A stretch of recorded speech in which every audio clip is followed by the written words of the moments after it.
In her earlier years, she was anorexic. Then, at the age of 29, she suffered 2 strokes.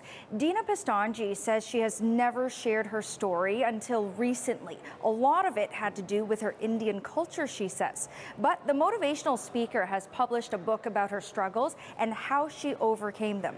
Here's my conversation with Dina. You don't really talk about those things in my culture, and you brush it into the rug and you move on. So I never really took the time to heal, and I never realized that most of my life, everything I've done was to mask the shame I felt for being anorexic. And I wanted other girls to know that there's no shame. And the strokes, 2 in 1 year. You were only 29 years old. I started slurring my speech and kind of couldn't use the right hand. And so I lived at Western Hospital in Toronto for about a week.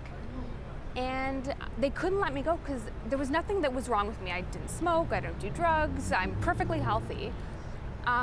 But they couldn't find something wrong with me, and there was a mass in my brain. Should have mentioned that. They found a huge mass in my brain. So they were wondering, why is it there? But after 7 days, they had to let me go home. And then the next day was when, first day of my new job, I fell into a stroke, and I was put into an MRI machine that would constantly monitor my brain. So my parents didn't actually know if I would wake up. I had to have emergency brain surgery, and which I can't believe my parents had to go through that.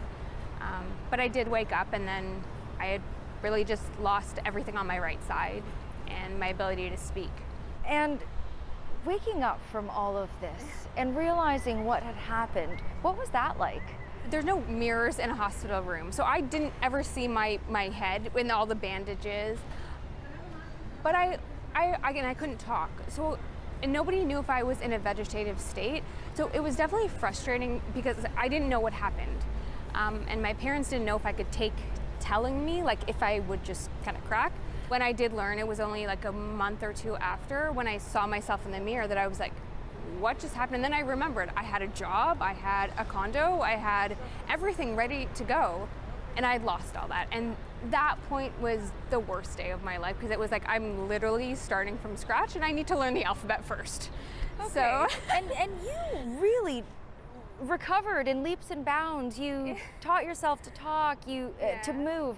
And then 10 months after that, you ran in the Toronto Marathon. Yeah. How? I needed to be myself again. I needed to be 29 and show myself that I could do it.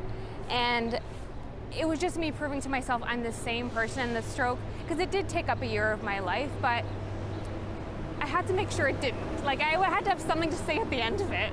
Marathon, half marathon? Half marathon. Half marathon. Half marathon, okay, yeah. Okay. Just in case. Yes. That's still very impressive. It really is. I couldn't imagine running a full. Okay, and so with all of that said, we're 5 years later from the stroke, and you've got a book out about all of your experiences.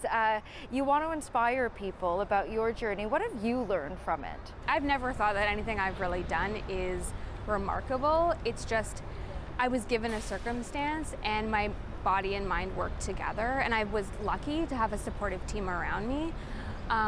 But I think I've just learned how to love myself and how to be kind to myself, which I never was before. I've always been just going after goals and goals and goals, and never just take the time to stop and reflect and be thankful for what I've been able to accomplish and do. And hopefully that inspires other women and girls to do the same. Dina Pestonji's book, Surviving Myself, is out now.